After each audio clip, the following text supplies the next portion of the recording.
My question, Madam Chair, nagagamit po ba ng ating mga PWDs ang kanilang PhilHealth? At ano po ang covered benefits para sa ating mga PWDs? Kasama po ba yung kanilang disability, Madam Chair? Bakit po pataas ng pataas pa rin ang iniluluwal na pera ng Pilipino para sa pagpapagamot? Sa akin, meron tayong zero balance billing at yun yung dinadagdagan natin ng pondo para masigurado natin na yun nga, uuwi sana sila na zero. Hindi ko ma-promise yun kasi hindi ko talaga alam kung sufficient dahil yung earlier interpellation ko mismo sa DBM, almost 300 billion yung utang ng gobyerno sa PhilHealth. Sana kung nandun yun, siguro talagang mapapatupad natin tong zero balance billing para wala nang babayaran yung mga kababayan natin. may sakit na nga, Madam Chair. Ang sama na ng pakiramdam mo, yung iba buntis pa o matanda na. Bakit parang kailangan pang mas mahirapan sila bago sila makapagpagamot? Sa totoo lang po, nakakababa po ng moral ito. Paano po kaya labanan yung karamdaman mo kung ganito yung trato sa'yo?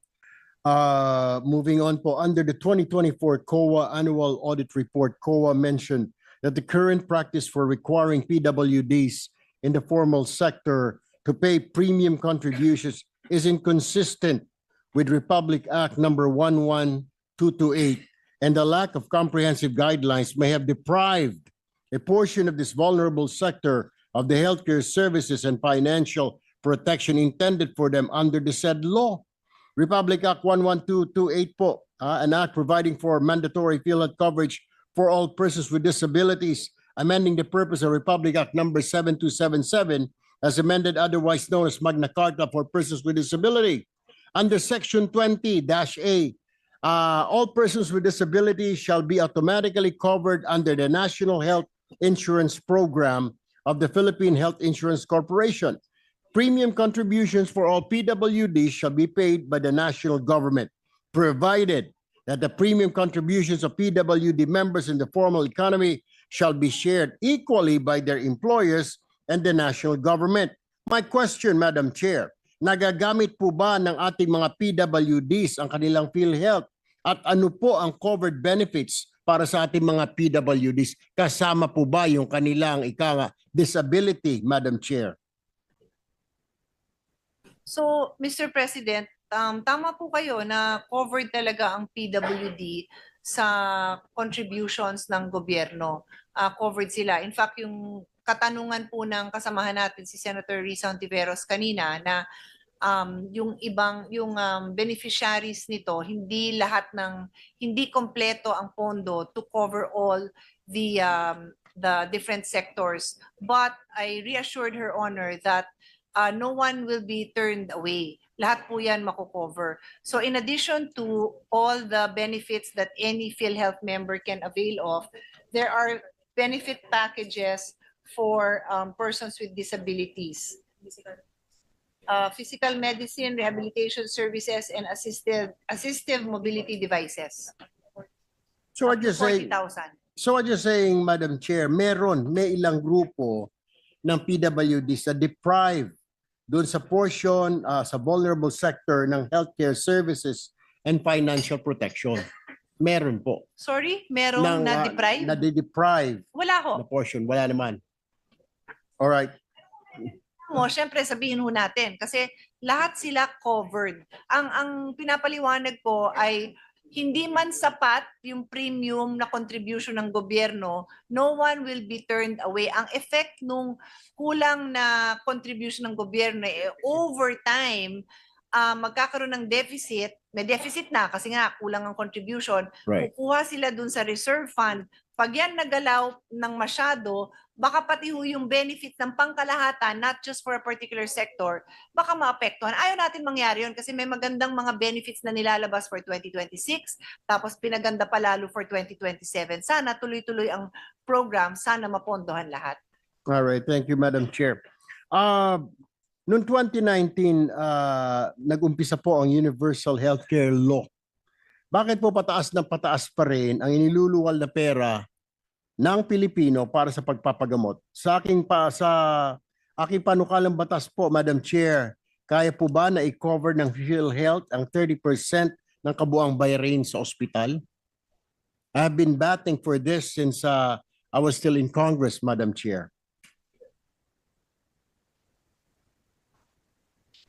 So, Mr. President, that's why ang goal natin sa budget na ito ma-augment pa nga ang zero balance billing kasi habang dumadami at dumadami naman talaga in fairness naman sa PhilHealth at gumaganda yung coverage no nung scope nung mga benefit packages. Syempre mahal po 'yon. Mahal 'yon para sa mga ospital dahil dinadamihan na nga at mas malawak yung serbisyong binibigay.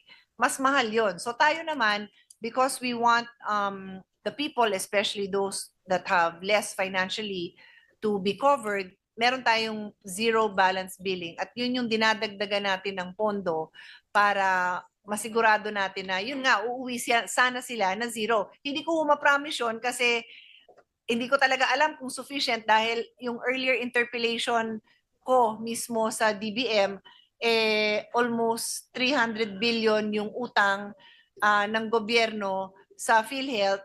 Sana kung nandun yon, siguro talagang mapapatupad natin tong zero balance billing para wala nang babayaran yung mga kababayan natin. But I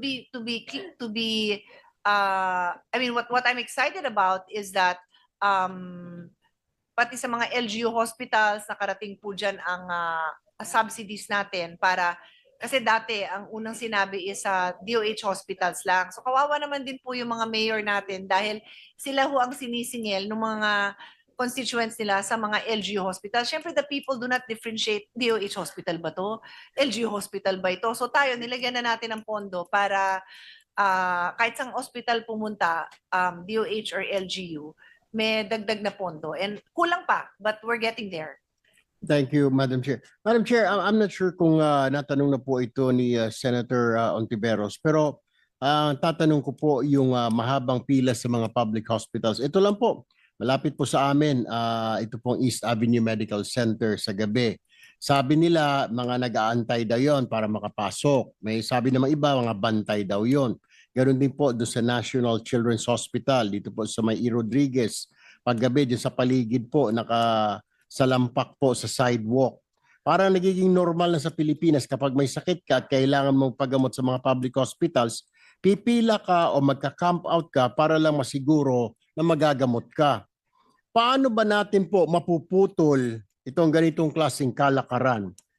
Kasi nga may sakit na nga, Madam Chair, ang sama na ng pakiramdam mo, yung iba buntis pa o matanda na. Bakit parang kailangan pang mas mahirapan sila bago sila makapagpagamot? Sa totoo lang po, nakakababa po ng moral ito. Paano po kaya labanan yung karamdaman mo kung ganito yung trato sa'yo?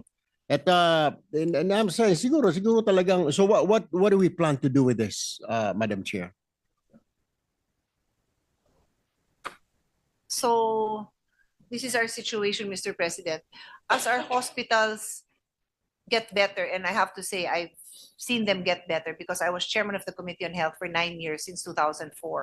And I'm now handling the budget of health for the last 6 years. So nakita ko yung changes over the last 20 years. In fairness, significant naman po, no?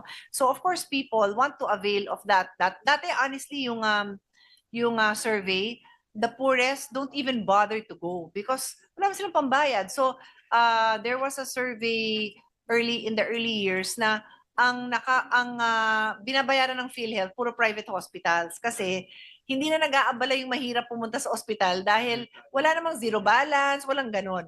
So now we're in a situation where hindi pa naman perfect ang zero balance but the goal is na mabawasan kung pwede nga umuwi sila ng walang binabayaran. So hindi na masyado takot yung tao pumunta pero may takot pa rin. Pero we're encouraging them to go. And then syempre ang gusto nilang puntahan yung regional hospital, DOH hospital. Kasi dun ho nabubuhos yung pondo sa mga equipment, pati sa specialista. Kasi was it 2 to 3 years ago when we passed the law where we now have specialty hospitals, specialty centers na nakadikit sa regional hospital. So pupunta talaga sila doon. But so what we have to do is also educate people that we not everybody has to go there. In fact, it's a issue close to my heart kasi as a woman, as a mother, nakita ko na syempre kung gusto mo, dun ka manganganak dun sa ospital. So yung maliliit na, ang tawag doon na laying in, birthing center, lying in, not necessarily na gusto lang pumunta. So nangyari, may mga ospital na dinikit na lang nila. Nagtayo na lang ng lying in para the confidence then of the mothers na katabi lang nila yung ospital, nandyan lang. So on that note, itong DOH now has bukas centers. These are urgent care facilities to decongest the hospitals, but they can provide the services needed by most of the people. So if kailangan, pwede naman mag-overnight to, di ba? Pwedeng inpatient. Hindi kailangan, pero pwede.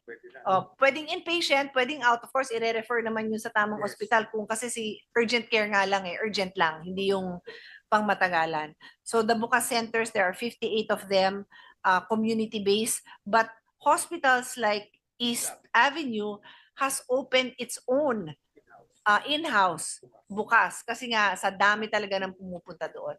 Madadagdagan pa ba itong urgent care, Madam Chair? Kasi sa abroad, sa US, marami ka na makikita ng mga Ayun. urgent care. Oo. So doon na lang pupunta ba, pa-check up Pero or at least yung something, di po 58 ba? yan, Hindi na. operational na. Then nadidiklag po yung hospital. Nababawasan po yung pila dahil nasa urgent care na lamang yung mga pasyente. Madadagdagan po ba ito, Madam Chair? Yes, sir. 31 ang naka-schedule for next year at naka-budget na po yun. Moving on, Madam Chair, thank you. Sa PWD naman po, based on a 5-page legal opinion issued by the DOJ in January, establishments cannot deny PWDs their 20% discount and 12% VAT exemption on the ground that the authenticity of PWD ID cards presented to agencies, restaurants, shops, or stores are doubtful because this cannot be ascertained at the time of their presentation. Note that while verification is conducted to the Department of Health, PWD registry, the registry does not yet contain the complete listing of PWDs in the country for various reasons. Question 1 po, can an establishment deny PWDs the 20% discount on the basis of fake ID, even if the disability is apparent? Can an establishment deny PWDs their discount on the basis of fake ID? Baka magduda po, nagdududa siya na fake po yun, even if the disability is apparent.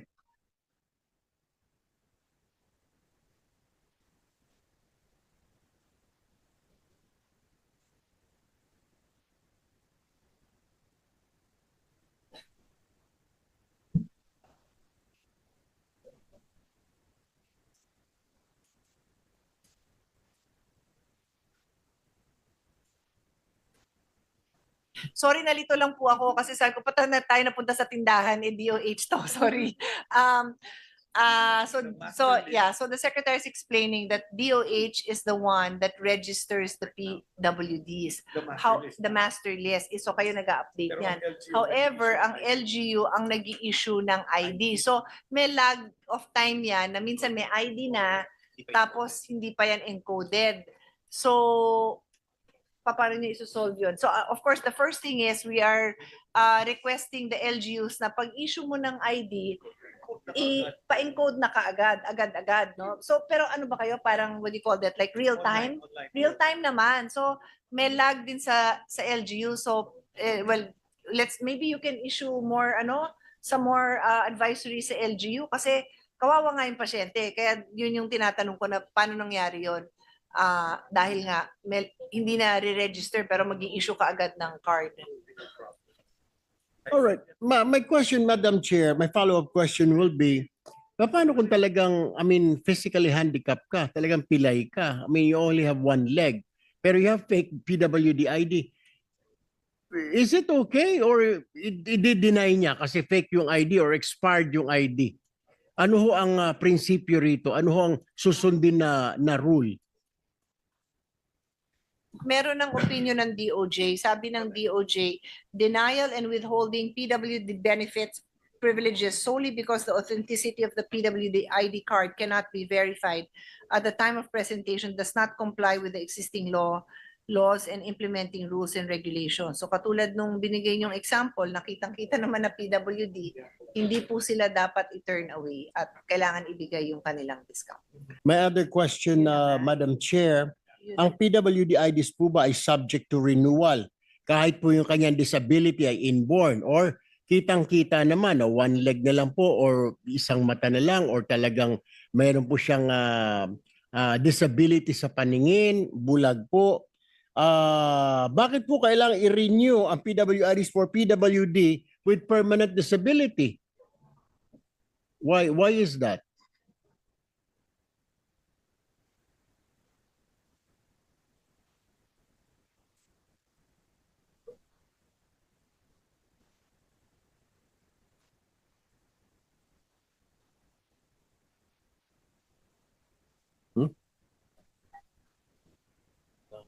Hindi po aware ang secretary kung ano yung validity ng mga IDs, pero maybe in the interest of helping our PWDs, magkaroon tayo ng clear guidelines para standardize ang implementation, issuance ng mga IDs. Eh, katulad nun, talaga namang naputulan ng paa, hindi natutubo yun, di ba? So, hindi nga kailangan nga ng ID, sabi ni Secretary. So, baka guidelines na lang. So, yun, hindi nga kailangan pumila. Ba't hindi sila aware kung ano ba yun, annual ba yun, or... Kasi, tinanong ko rin paano kung temporary lang yung sakit? Wala naman daw ganun. Kasi kung temporary yun, hindi daw yung PWD. Ang PWD is medyo lifetime na... Kasi, Madam Chair, meron po mga PWs, kailangan diabetic, diabetic ho yung tao or PWD or may cancer, PW, paano kung gumaling ho yun? So, I mean, kailangan siguro na renewal, pero yung mga kitang-kita naman, I mean talagang meron siya disability sa paningin, putol ho yung isang paa niya. I believe, hindi na kailangan niya mag-renew siguro ng PWD ID. May apparent kasi is not apparent. May maiksing sagot lang, huwag mo na akong kwentuhan ng mahaba. Hindi. Kailan na yata ang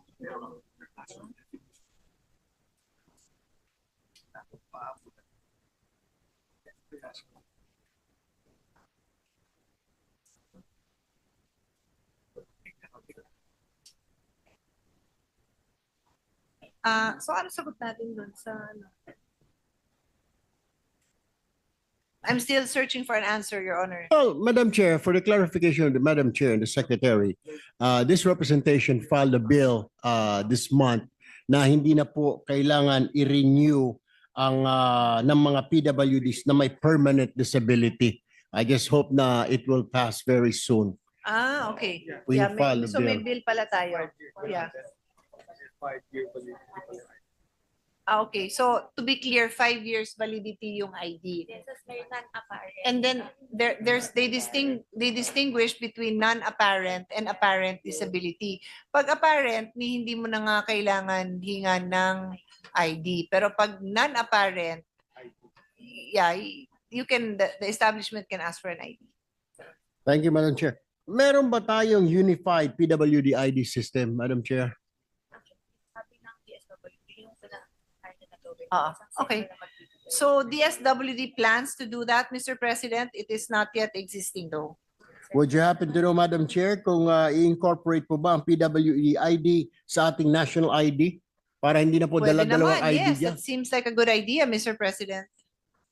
Moving on, Madam Chair, cancer patients, according to NEP, the amount of 1,250,000,000 pesos appropriated herein for Cancer Assistance Fund shall be used to fund the cost of cancer prevention, screening, early detection, diagnosis, treatment, and its care-related components, including the needed diagnostics and laboratories for cancer management of cancer patients, persons living with cancer, cancer survivors, and other individuals subject to existing guidelines issued by DOH.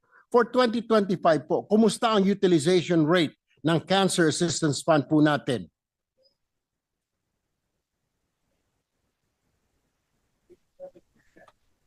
%87, Mr. President. It is 87% dispersed. All right. Sa last budget hearing po, ang fund po ay limited only to cancers of the breast, childhood, gynecologic, liver, colorectal, adult blood, head and neck, lung, prostate, urinary, bladder, and kidney. May we know if na-expand na po ang coverage nito? If if not, why? Nadagdagan po ba? It's expanded, Mr. President. It now includes what are the last two, lung and prostate and urinary bladder cancer. Those are the two new additions, Mr. President. Mr.